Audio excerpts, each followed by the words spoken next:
Of all the spirits that haunt the mountainous topography of northern Thailand, the Phi Pop is the most feared. Mythical culture describes the Pop as a heinous creature.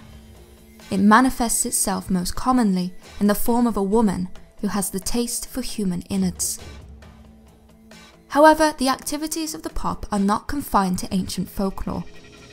Recently, a young Thai model appeared on live television demanding pig's blood in order to sate the bloodlust of the Pop which was allegedly possessing her. The presenter proceeds to interview the creature as it occupies the woman's body, illustrating how real these beings are believed to be in Thai society.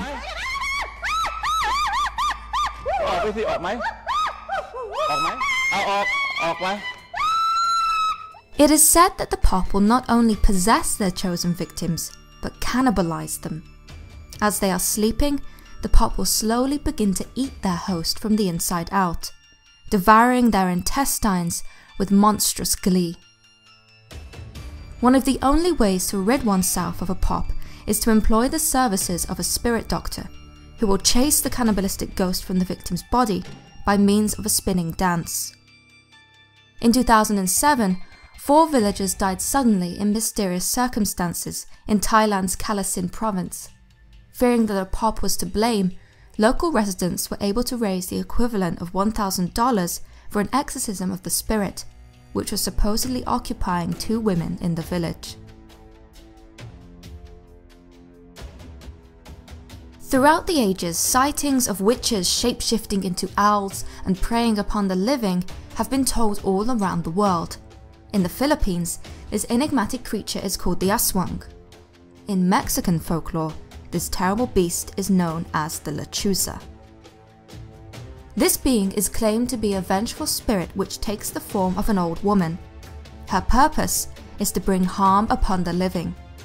Lechuza is known to have the ability to transform into a monstrous black owl and stalk her victims at night.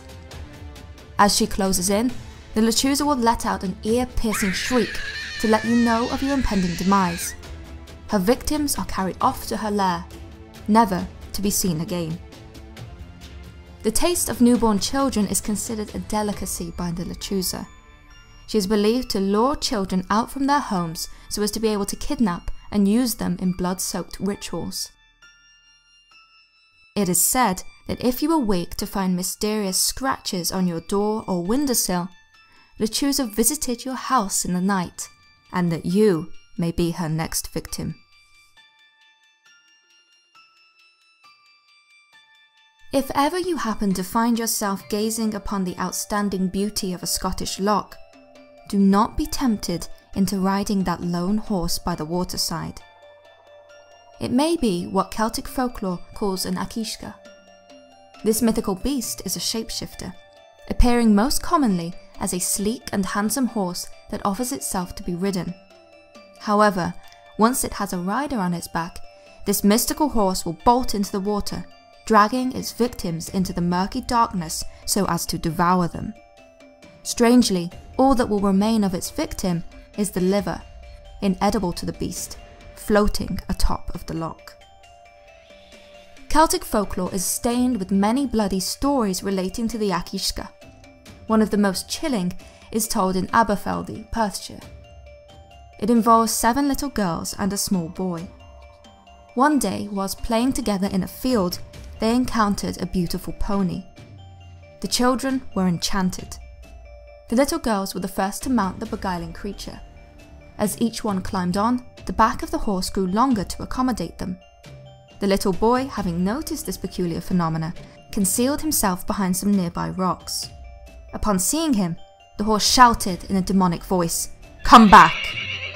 This made the girls scream in terror. However, it was too late. The back of the pony had grown adhesive, and the girls could not get down.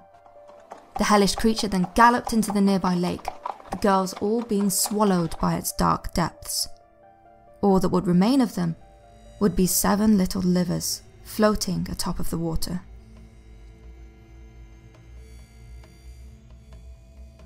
If a pregnant woman dies in Malaysia, it is imperative that the following ritual is performed with utmost precision. The dead woman's mouth must be filled with glass beads, and a single needle should be placed in each of her hands. If this does not happen, then she may return from the dead in the form of one of the most malevolent beings of folklore, a Pontianak. The Pontianak is vampiric in nature and has many tactics for quenching its thirst for blood. Sometimes it will mimic the sound of a baby crying in the hopes that a passerby will be tricked into straying from the safety of the path to investigate. The softer the baby's cry, the closer the Pontianak is to you. It is also said that the Pontianak will use its appearance in order to hunt its prey. As this creature often takes the form of a young, beautiful woman, it will use this beauty to lure men to isolated locations.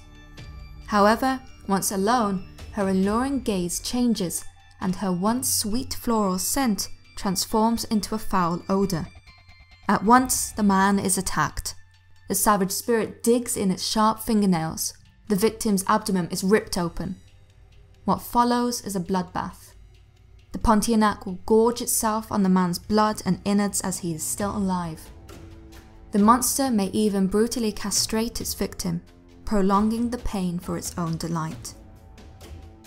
However, the Pontianak is feared above all else for its love of newborn children.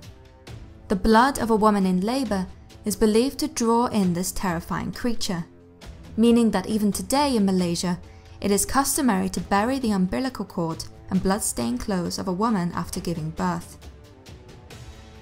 In order to break the Pontianak's cycle of slaughter, it is said that a nail must be driven into the back of its neck. So long as the nail remains, the blood drive is destroyed, and the Pontianak will become a normal woman.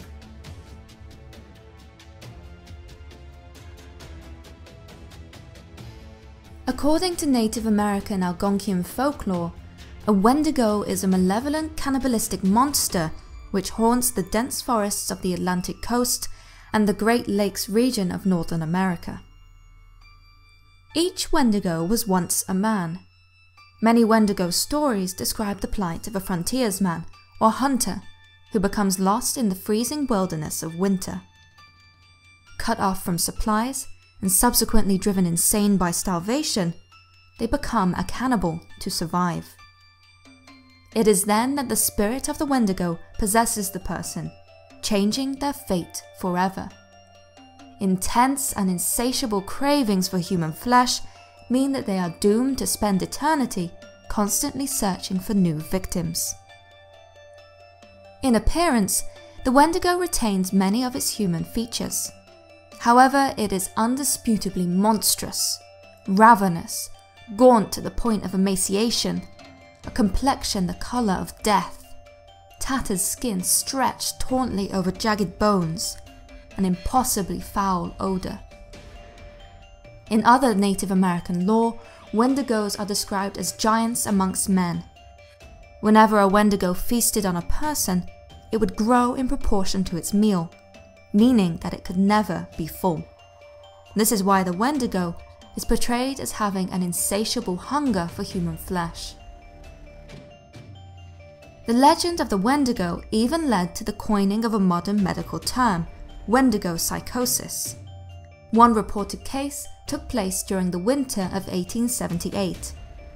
A trapper from Alberta, Canada, killed and consumed his wife and 5 children, despite emergency food supplies being only 25 miles away, a mere distance for an experienced trapper. He later confessed that hunger for human flesh had consumed him. If you enjoyed this video, please leave a like and remember to subscribe for more of the paranormal.